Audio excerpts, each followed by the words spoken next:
O Internacional fez uma forte pressão para a Conmebol devido ao horário e à data do jogo contra o Bolívar. Para quem não sabe, o jogo que vai acontecer nas próximas 2 terças-feiras, sem ser essa próxima semana, e além disso, o principal motivo dessa pressão do Internacional, o horário do jogo, 7 horas da noite. Para quem mora em Porto Alegre sabe muito bem que esse horário, primeiramente, é muito ruim, e segundo, que não dá para fazer as ruas de fogo, já que o ônibus chega às 5 horas da tarde, né? Não saiu ainda nem do expediente do trabalho. No vídeo de hoje eu quero te falar todos esses bastidores que o Inter tenta articular junto à Conmebol e também quero te trazer um pouco mais de informações sobre a venda do Joe, os valores que o Inter vai conseguir, o novo reforço que já chegou nessa semana a Porto Alegre e deve ser relacionado contra o Fortaleza, e além disso também quero te trazer um pouco mais de informações sobre esses bastidores do Internacional, que agora é com foco contra o Bolívar, mas também um pensamento de preocupação dentro do Campeonato Brasileiro. Então só antes de começar esse vídeo, roda a vinheta.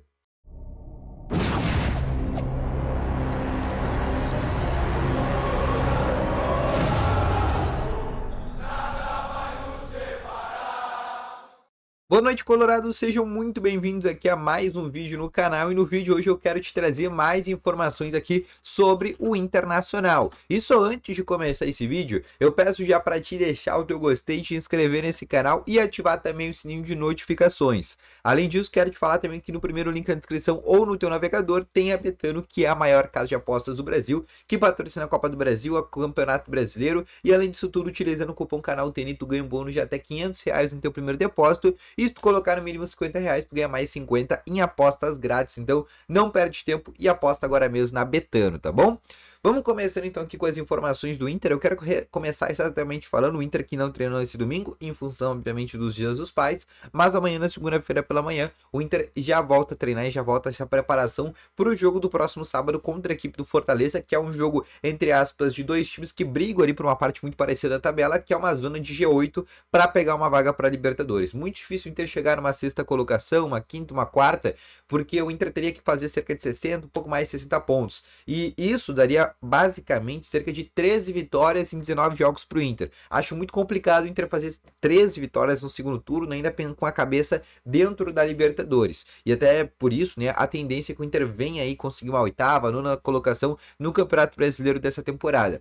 Dito tudo isso que eu falei, o Fortaleza, né, que nesse momento, nessa rodada, passou o Internacional, o Inter que terminou a rodada na 13ª colocação com 24 pontos, né, tá com o mesmo número de pontos do 11º também, que é o Cruzeiro, com 24, mas a diferença pro oitavo colocado hoje, que nesse momento é a equipe do Cuiabá, junto com a equipe do Atlético Paranaense, ficou uma diferença, né, um pouco maior, né, uma diferença já de 4 pontos, já de 2 rodadas, onde o Inter vai demorar um pouquinho para tirar essa certa diferença, e até já dá para perceber que aquele jogo contra o Cuiabá no estádio Beira-Rio, no qual o Inter não ganhou e perdeu, foi um jogo que fez muita diferença, porque o Cuiabá ficou muito na frente do Internacional, e o Inter não conseguiu chegar a 27 pontos, hoje com 27 pontos o Inter estaria ali na nona colocação, por exemplo, dentro do Campeonato Brasileiro.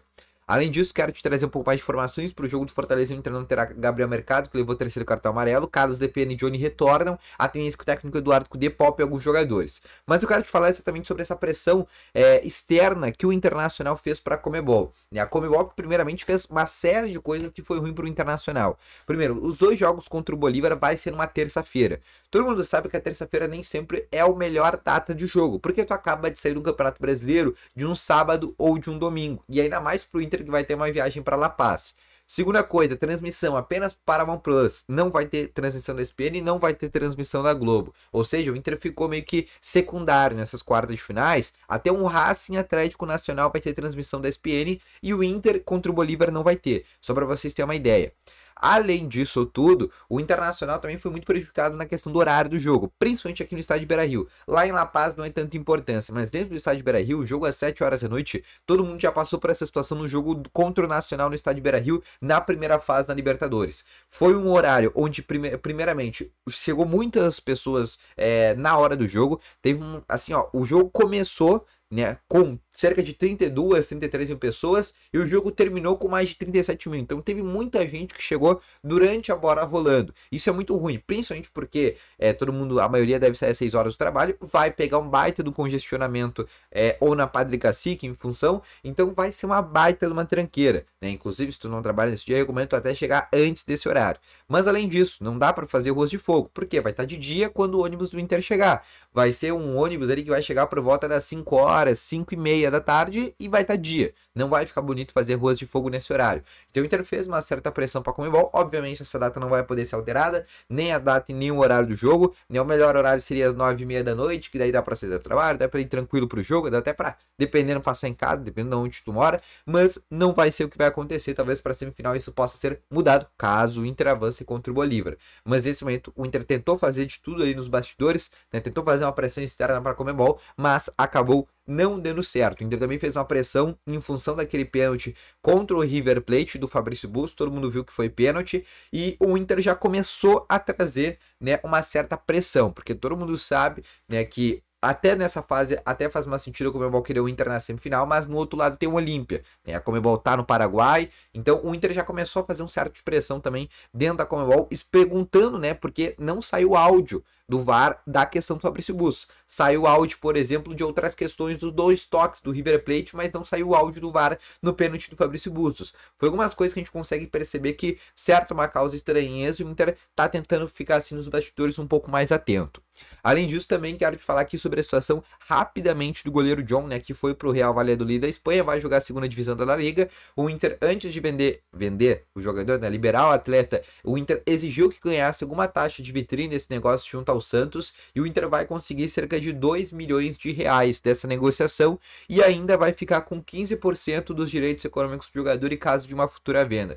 Ou seja, se o John voltar a ser vendido, o Inter vai conseguir aí mais alguns milhões, dependendo de quem para quem ele for vendido e por quanto ele for vendido. Mas o Inter só nesse negócio te arrecada mais 2 milhões de reais. Lembrando que lá no começo do ano o Inter pagou 1,5 milhões de reais, abatido em algumas dívidas do Santos. Na verdade, nem chegou a pagar absolutamente nada, porque o Santos devia e ainda deve alguns valores para o Internacional, e tudo aquilo foi descontado para a vinda do goleiro ao Internacional. Além disso, falando sobre Johnny Maurício, no qual o Inter vai segurar até o fim da temporada, e o Inter pede por essa dupla cerca de 90 milhões de reais. Para o Inter liberar o Maurício e o Johnny, o Inter quer 90 milhões de reais. Só para vocês terem uma ideia, né? O Johnny, o Inter quer por volta, tá, de 40 milhões de reais, que dá 8 milhões de euros, e no caso do Maurício, o Inter quer 50 milhões de reais, que dá por volta, né, quase 10 milhões de euros para o Inter. Lembrando que o Inter tem 50% dos direitos econômicos do jogador, ou seja, né, se ele for vendido a 20, o Inter ficar com 10, se for vendido a 15, o Inter ficar com 7,5. Então a ideia do Inter é vender o Maurício a 20 milhões de euros para ganhar 10 milhões de euros nessa negociação, e os outros 10 milhões forem repassados ao Cruzeiro, ao Desportivo Brasil e também ao próprio atleta, que tem uma participação da uma porcentagem dele juntamente com seu empresário, mas tirando o Internacional, 30% é do Desportivo Brasil, 20% do Cruzeiro, 10 ou 15% do Cruzeiro, e o resto, a porcentagem aí, 5% é do atleta juntamente com o seu agente, tá bom? No caso de Johnny, o Inter tem 100% dos direitos econômicos do atleta, tá bom? Então, esse foi o vídeo, espero que tenham gostado. Deixe o teu gostei, se inscreva no canal e ative o sininho de notificações. Logo mais eu volto com novas informações. Grande abraço, valeu, falou e fui!